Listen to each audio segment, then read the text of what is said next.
بسم اللہ الرحمن الرحیم۔ السلام علیکم دوستو، آپ دیکھ رہے ہیں شپیشل نگر یوٹیوب چینل۔ میں بچپن ہی سے بہت حساس واقع ہوئی ہوں۔ میرا دل شروع ہی سے حد درجے نرم ہی رہتا ہے۔ کسی کو غمگین دیکھتی ہوں تو خود بھی بہت اداس ہو جاتی ہوں، چاہے وہ کوئی فلمی سین یا ٹی وی کا ڈرامہ ہی کیوں نہ ہو، بلکہ بعض دفعہ تو میری ہچکی بن جاتی ہے۔ اور اپنی اسی کمزوری سے میں نے بہرا نقصان ہی اٹھایا ہے۔ مجھے اچھی طرح سے یاد ہے، جب میں 5ویں کلاس کی طالب علم تھی تو ہمارے گھر ایک بہت ہی لاغر ضعیف سے بابا جی آتے تھے، لاٹھی ٹیکتے ہوئے۔ میں ان کو دیکھ کر بہت روتی تھی کہ اتنے بوڑھے ہو کر بھی وہ گلی گلی پھر رہے ہیں۔ میں اکثر ان کو اپنے حصے کا کھانا دے آتی تھی اور ان کے پاس بیٹھ کر باتیں بھی کرتی تھی۔ وہ مجھے بدلے میں ڈھیر ساری دعائیں دیتے تھے، لیکن اس وقت مجھے یہ سب کچھ سمجھ نہیں آتی تھی، بلکہ ابھی بھی کسی بہت ضعیف اور کسی بہت چھوٹے سے بچے کو محنت کرتے ہوئے دیکھتی ہوں تو دل بہت کڑھتا ہے اور کوشش کرتی ہوں کہ ان کے لیے کچھ کر سکوں۔ لیکن ایک ایسا واقعہ میرے ساتھ پیش آیا جس نے میری سوچوں کو کافی حد تک بدل دیا۔ پھر میں بھی حالات اور وقت کے ساتھ بدل گئے۔ جو کچھ میرے ساتھ ہوا وہ آپ سب کی نظر ہے، پھر آپ فیصلہ کیجئے گا کہ کیا اب میں صحیح ہوں یا غلط۔ ہوا یوں کہ مجھے کچھ شاپنگ کرنی تھی، اپنے لیے، امی کے لیے اور اپنے بچوں کے لیے۔ میرا 5 سال کا بیٹا بہت دنوں سے سائیکل کے لیے ضد کر رہا تھا۔ میں نے سوچا چلو آج میں سارے کام نپٹاتی ہوں۔ میں نے اپنا پروگرام اس طرح بنایا کہ ساری شاپنگ کر لوں، آخر میں سائیکل لے لوں گی تاکہ اس کو لے کر پھرنا نہ پڑے، کیونکہ وہ ایک بڑی چیز ہے اور کسی شاپر میں تو آ نہیں سکتی تھی۔ اس لیے میں نے ساری شاپنگ کر لی، اچھی خاصی رقم خرچ کی تھی۔ میرے ہاتھ میں 4-5 شاپنگ بیگ تھے جن کو سنبھالنا بڑا مشکل ہو رہا تھا اور کافی ٹائم بھی ہو گیا تھا۔ بھوک پیاس دونوں ہی لگنی شروع ہو گئی تھی۔ خیر میں نے رکشا رکوایا۔ جس رکشے کو رکوایا اس کو اچھے خاصے ضعیف سے انسان چلا رہے تھے۔ مجھے ان کو حسب معمول دیکھ کر بڑا دھچکا لگا، کیونکہ وہ خاصے کمزور اور لاغر دکھائی دے رہے تھے۔ ایسا لگ رہا تھا کہ نہ جانے کب سے کھانا نہیں کھایا ہے پیٹ بھر کر۔ ان کو دیکھ کر میں نے پہلے ہی سوچ لیا تھا میں ان کو زیادہ کرایہ دے دوں گی۔ یہ سوچ کر میں ان کے رکشے میں بیٹھ گئے، ساتھ میں سارے شاپنگ بیگ بھی رکھ لیے سنبھال کر۔ رکشے میں بیٹھتے ہی مجھے بھوک پیاس نے شدت سے ستانا شروع کر دیا۔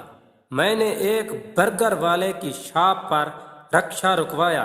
اس برگر کے ساتھ گنے کے جوس والا بھی تھا۔ جب میں برگر کا آرڈر دینے لگی تو خیال آیا کہ بابا جی یعنی رکشے والے کو بھی کھلا دینا چاہیے۔ یہ سوچ کر میں نے بابا جی سے کہا آپ بھی کچھ کھا لیں، تو کہنے لگے میرے پاس اتنے پیسے نہیں ہیں، جب میں شام کو گھر جاؤں گا تو چٹنی سے روٹی کھا لوں گا۔ میں نے کہا ارے بابا جی آپ کھا لیں، پیسے میں دوں گی، آپ نے جو بھی کھانا ہے کھا لیں۔ پھر شاید انہوں نے کباب روٹی کی فرمائش کی، کیونکہ برگر والے کے ساتھ کباب روٹی کا ہوٹل بھی تھا۔ کباب روٹی کے ساتھ انہوں نے لسی کا آرڈر دیا، جو کہ میں نے منظور کر کے اس کی بھی پیسے دے دیے۔ میں نے اپنا برگر کھا کر گنے کا جوس پی کر خدا کا شکر ادا کیا اور ساتھ میں نے اپنے اندر ایک سکون سا محسوس کرنے لگی کہ میں نے کسی بھوکے کو کھانا کھلایا، صرف اپنے رب کی خاطر، کہ شاید وہ مجھ گنہگار سے راضی ہو جائے۔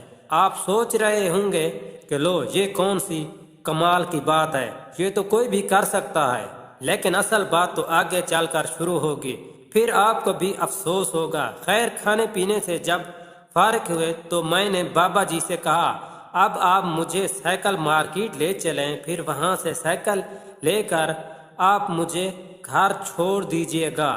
بابا جی نے کہا کیوں نہیں بیٹی، تم نے بھی تو میرا پیٹ بھرا ہے، بھلا اپنی بیٹی کو گھر کیوں نہیں چھوڑوں گا۔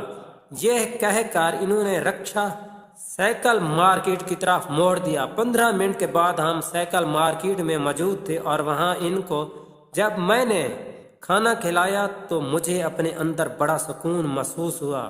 کہ میں نے نیکی کی ہے، اور سچی بات تو یہ ہے کہ انسان جب کوئی نیکی خاص خدا کی رضا کے لیے کرتا ہے تو دل کو بڑا سکون محسوس ہوتا ہے۔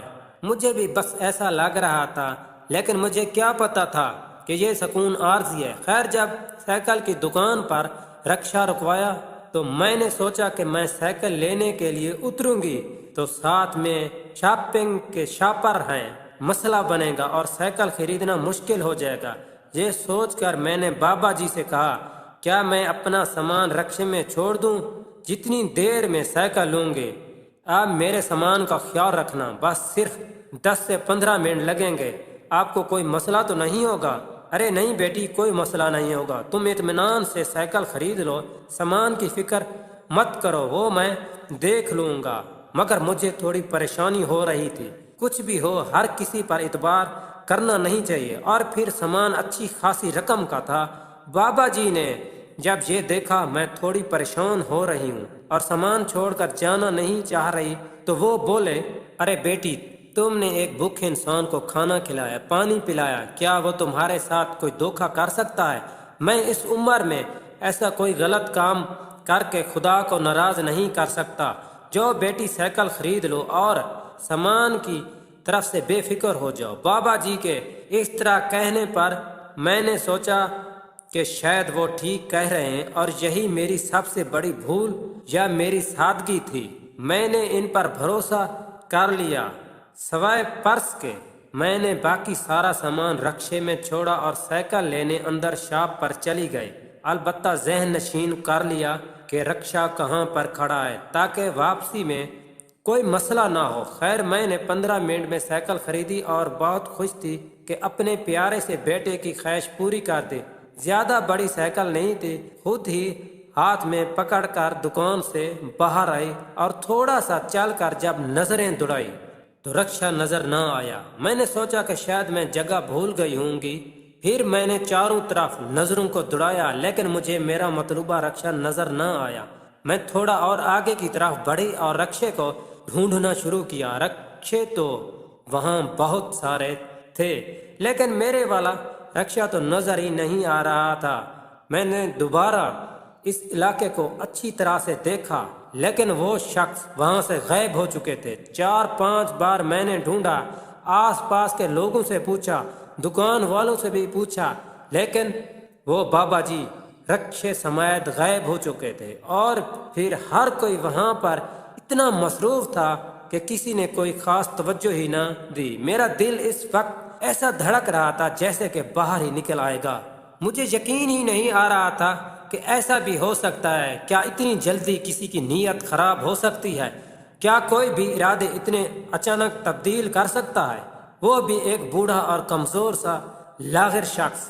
کیا دھوکہ دیا! اس شخص نے میری آنکھیں آنسوں سے بھر گئی۔ ایک ہاتھ میں میرا پرس اور دوسرے میں سائیکل پکڑے میں اس وقت حیرت زدہ کھڑی ہوئی تھی۔ میں پھر بھی وہاں پر تقریباً 1 گھنٹے تک رہی اور بار بار ادھر ادھر دوڑتی رہی کہ شاید وہ کہیں سے نظر آ جائے۔ یہ دیکھ کر کچھ لوگ میری طرف آئے اور کہا، محترمہ، غلطی آپ کی ہے، آپ نے اپنا سامان اس طرح سے کیوں چھوڑا، کیوں اتنا اعتبار کیا؟ کیا آپ کو پتہ نہیں ہے یہ دنیا دھوکے بازوں سے بھری پڑی ہے؟ مال و دولت دیکھ کر تو اپنے بھی آنکھیں پھیر لیتے ہیں۔ وہ تو پھر ایک غیر شخص تھا۔ مجھے اس وقت ایسا لگ رہا تھا کہ میں جنگل بیاباں میں کھڑی ہوں اور میری چاروں طرف اعتبار و اعتماد کی کرچیاں بکھری پڑی ہوں۔ مجھے اپنے سامان کا اتنا افسوس نہیں ہو رہا تھا جتنا افسوس اس بات کا ہو رہا تھا کہ میں نے کتنے خلوص سے ان کا خیال رکھا اور انہوں نے اس کا مان بھی نہ رکھا۔ خدا نہ خواستہ میں نے ان پر کوئی احسان نہیں کیا تھا۔ کھانا کھلا کر یہ تو خدا کی طرف سے وسیلہ بنتا ہے، لیکن بندے کو اتنا احساس ہونا چاہیے کہ ابھی جو شخص میرے ساتھ اتنا مخلص ہے، کم از کم اس کا تھوڑا خیال تو رکھ لیں۔ لیکن شاید انہوں نے میرے خلوص کو مذاق اڑایا تھا۔ یقین کریں، میں نے پورے خلوص و چاہت کے ساتھ ان کی ضعیفی کا خیال کیا تھا۔ انہوں نے کس طرح سے مجھے بے وقوف بنا کر بے اعتباری کی دیوار کھڑی کر دی تھی۔ میرے قدم ایک دم سے بہت بھاری ہو گئے، دل ڈوب سا گیا۔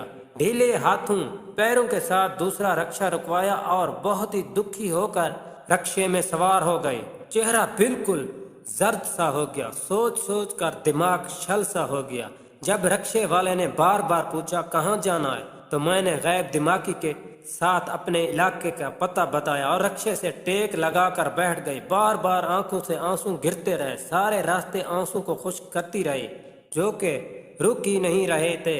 اپنے ہاتھوں کو دیکھا جن میں کچھ دیر پہلے کتنا سارا سامان تھا، اب ہاتھ تقریباً خالی سے تھے۔ کتنے ارمان سے میں نے اپنے بچوں کی شاپنگ کی تھی، کیونکہ میں بازار بہت کم جاتی ہوں اور جب جاتی ہوں تو کافی شاپنگ کر لیتی ہوں۔ میرا بازار جانا بہت کم ہوتا ہے، لیکن اب تو لگ رہا تھا شاید اب کبھی نہ جا سکوں، کیونکہ میرے ساتھ یہ پہلی بار ہوا تھا، اس لیے صبر ذرا مشکل سے ہی آ رہا تھا۔ لگ رہا تھا کہ رکشے میں پر لگ جائیں اور ایک لمحے میں گھر آ جائے، لیکن جانے کیوں راستہ لمبا ہی ہوتا جا رہا تھا، یا مجھے ایسا لگ رہا تھا۔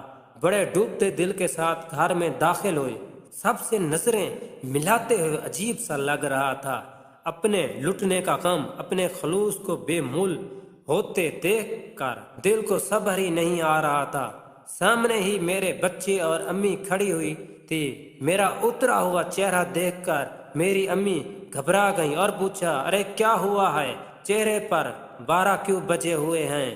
ہائے میری بچی، کچھ تو بتا کہ کیا ہوا؟ اور تم صرف سائیکل لائی ہو، تم تو کافی سامان کی لسٹ لے کر گئی تھی۔ مجھے ایک دم سے رونا آ گیا اور پھر میں روتی ہی چلی گئی۔ پھر اپنے لٹنے کی داستان حرف بہ حرف امی کو بلکہ سب گھر والوں کو سنائی۔ سب نے سن کر کہا، یہ تو تمہاری بچپن کی عادت ہے، ہر کسی پر اعتبار کر لینا۔